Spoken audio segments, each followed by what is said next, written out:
Today I have some handouts, and I want to talk to you guys about sugar and how we consume too much of it.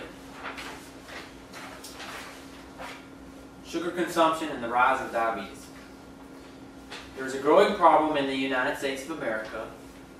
It affects millions of people all over the country, all ages, all races.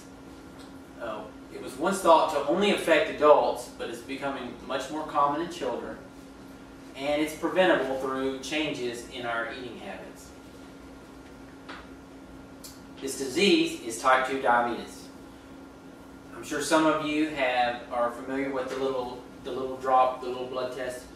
It's a pretty good chance you know someone who's diabetic, maybe even someone in your family. So is cutting back on sugar all that it takes to prevent diabetes? Well, the food and beverage manufacturers, say no. That it's not consuming the sugary beverages. It's not the real cause for diabetes. And also obesity kind of goes along with that sort of stuff. They say that all you really need to do is exercise more to prevent it. And exercise does help, but it's not the sole answer to this question. So, another thing that they try to do is try to market you these lower calorie things, but most of them still have lots of sugar and lots of carbohydrates, and they're not really any better for you. It's just a gimmick. Diabetes is a significantly dangerous condition. It affects the way your body's ability to heal. So, kind of what that means is that if you were to get an injury, and commonly it happens to people on their feet, if you get an injury, it won't heal properly, or it takes a really long time to heal, can get infected. Sometimes they just don't really heal if you have it really bad. Like I said, it happens a lot to people's feet, and a lot of times people have to even end up losing their feet. Another thing that it can cause is a fatty liver. When you consume this sugar and it goes into your bloodstream, your body gets so much sugar so fast that it can't use it, and it starts to convert it into fat. And that puts excess fat in your blood. People for a while thought that eating fat put fat in your blood. That kind of makes sense, when you think about, oh, you eat too much fat, you get fat in your blood. But really it turns out that the sugar does it, because you can't consume it fast enough. You can't burn those calories. And it can lead to a condition called a fatty liver, which is where fatty deposits build up in your liver, which leads to cirrhosis. Another thing that can happen is neuropathy, and that's damage to the nerves. Usually it is where your nerves lose sensation or feeling. So there again, when I was talking about people that are diabetic having problems with their feet, they lose sensitivity in the nerves. So if you get an injury, you're less likely to notice it because it doesn't hurt. And then maybe you don't take as good care of it as you need or attend to it properly because you've lost sensitivity there. So after doing research and reading up on the topic and studying about it, I really just think that as a country we need to change our eating habits and the way that we think about sugar. And I think after we finish this speech here that you'll agree. So now that you know that it can be prevented, let me tell you how. Many people do not know about the negative effects of sugar. In 1981, only about 5 million cases of diagnosed diabetes in the United States. And that number steadily increased until around 99, where it started to really jump pretty quickly. And in 2011, as many as 21 million people were diagnosed with diabetes. So according to the Center for Disease Control in 2014, about 29 million people in the country are diabetic. 21 million of those people are diagnosed, similar to what was shown in that other chart. And then another 8.1 million people haven't even been diagnosed yet. That's what they estimate. There's a really good chance that somebody you know is diabetic.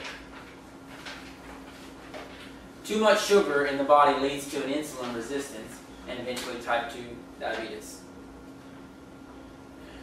To reduce your sugar, you want to avoid things with added sugar. Sodas and soft drinks have a notoriously high sugar content. Also, a lot of breakfast cereals. A lot of breakfast cereals have sugar added to them. The cereal is usually made out of bread or grains, which is a carbohydrate. Carbohydrates turn to sugars in your body. And then people go and put sugar on that. Either they buy it that way or they add it, or sometimes even both. Pastries, ice cream, and even bread has added sugar. Like I mentioned a second ago, breads are carbohydrates which turn to sugar in your body. But this bread you buy in stores, a lot of it has sugar added to the bread. Alright, fruits. Fruits also have a lot of sugar, but they also have a lot of fiber and vitamins and minerals, and that helps offset some of the sugar content. So if you want a snack, if you want a sweet snack, eat some fruit. That's better for you. You still want to do it in moderation. Something else to think about is fruit juice. Once that fruit is juiced, all the fiber and all that stuff, the pulps and etc. are removed, and you take away the benefit. So drinking some apple juice or orange juice is basically just like drinking a soda. It's not any better. It's also bad for your teeth. So breads, pastas, and potatoes are carbohydrates. So it's also, in reducing your sugar consumption, you want to reduce the amount of carbohydrates you consume.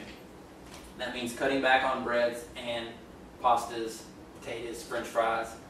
If you think about going to a fast food restaurant, you order a burger and fries, you've got ketchup on the burger maybe, or you eat ketchup in your fries, that's a lot of sugar. The fries are carbohydrates, that's all sugar. And then the bun is bread, and that's more sugar. And then a lot of times people drink a large soda or two, and that's even more sugar. When you do eat your carbs, you want to consume them with protein and vegetables. What that does is, it makes it take longer for your body to digest the sugars, and so they don't go straight into your bloodstream. It seeps in rather than goes in all at once, and it reduces the amount of insulin that's put into your body.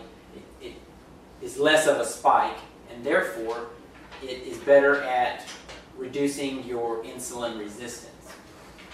So another thing is, you want to eat your carbohydrates 30 minutes before your exercise.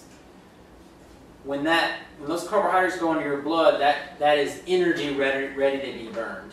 And if you do it right before you exercise, it can actually give you an energy boost before you go on your exercise.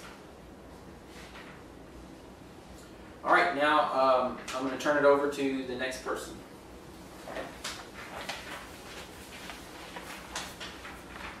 By informing yourself on the negative effects of sugar, you will be able to make better decisions about what you eat. There are many ways to make sure you're not consuming too much sugar. Before you eat something, you should check the nutrition facts to see the sugar content of it. You should also check the amount of carbohydrates that it has, because essentially carbs turn into sugar in your bloodstream. When you do eat carbohydrates, it is a good idea to consume them with some sort of vegetable. Doing this reduces the insulin response from the pancreas. For example, say you're having dinner with your boyfriend or girlfriend and you have a bunch of bread for an appetizer. It would probably be a good idea to consume some kind of protein such as chicken or steak along with a vegetable such as broccoli, asparagus, or green beans as your meal.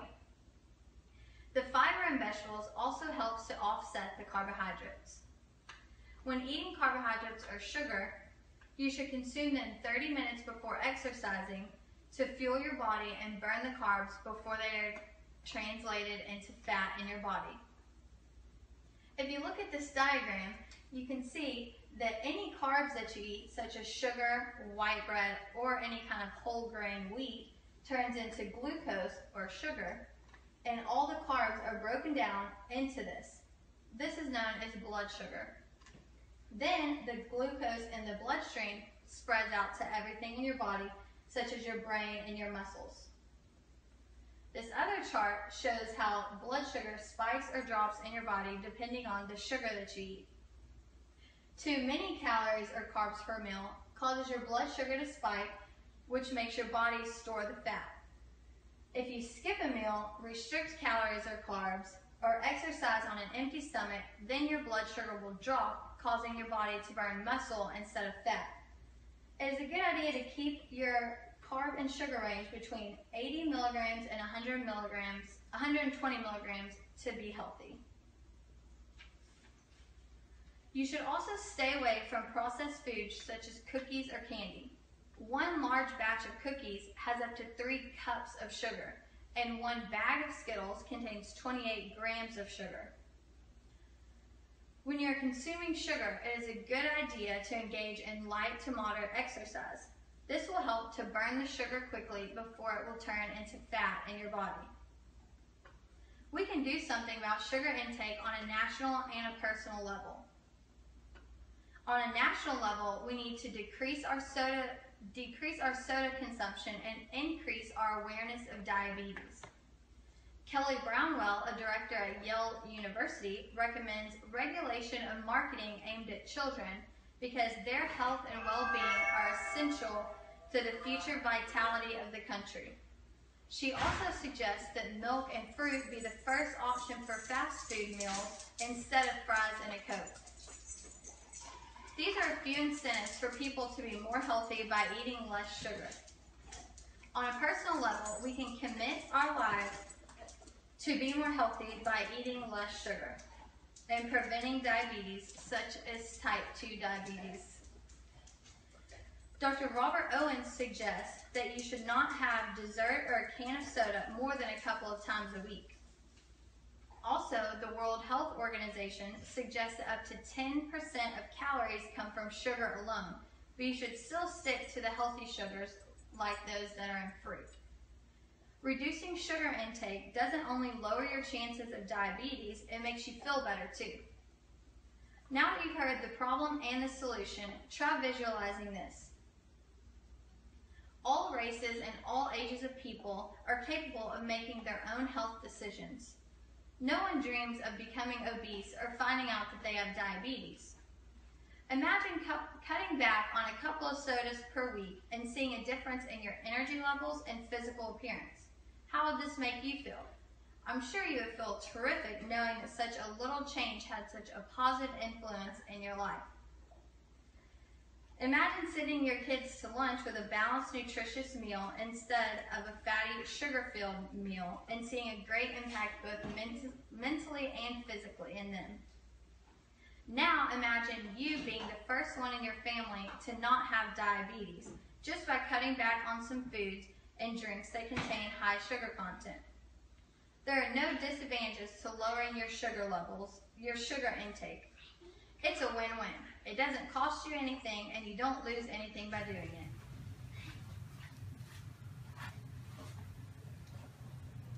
Thank you for joining me today. Type 2 diabetes, we're going to talk about type 2 diabetes.